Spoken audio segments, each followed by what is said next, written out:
Hello મિત્રો, મારું નામ છે ડૉક્ટર જયરાજસિંહ મુચ્છી ઝાલા. હું એઝ અ કન્સલ્ટન્ટ ફિઝિશિયન તરીકે સાનિધ્ય હોસ્પિટલ કોડીનારમાં ફરજ બજાવું છું. તો આજે આપણે વાત કરીશું હાર્ટ એટેક વિશે અને હાર્ટ એટેકના લક્ષણો વિશે.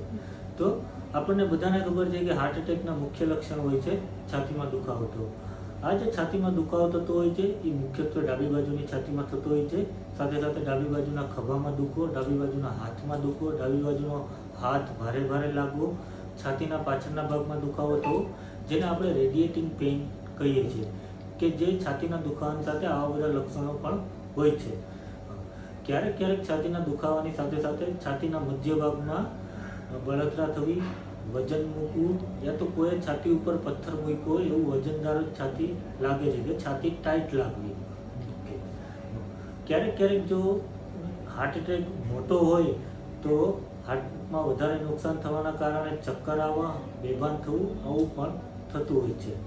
જો આવા કોઈ પણ લક્ષણો જણાય તો તરત જ તમારા નજીકના ડૉક્ટરની ત્યાં જઈ અને તમારે એક ખાલી સિમ્પલ ટેસ્ટ કરવાનો હોય છે, ECG, જેનાથી આપણે છાતીના દુખાવો છે એ હાર્ટ એટેકના કારણે છે કે ગેસ કે એસિડિટીના કારણે છે એ આપણે તફાવત કરી શકીએ છીએ.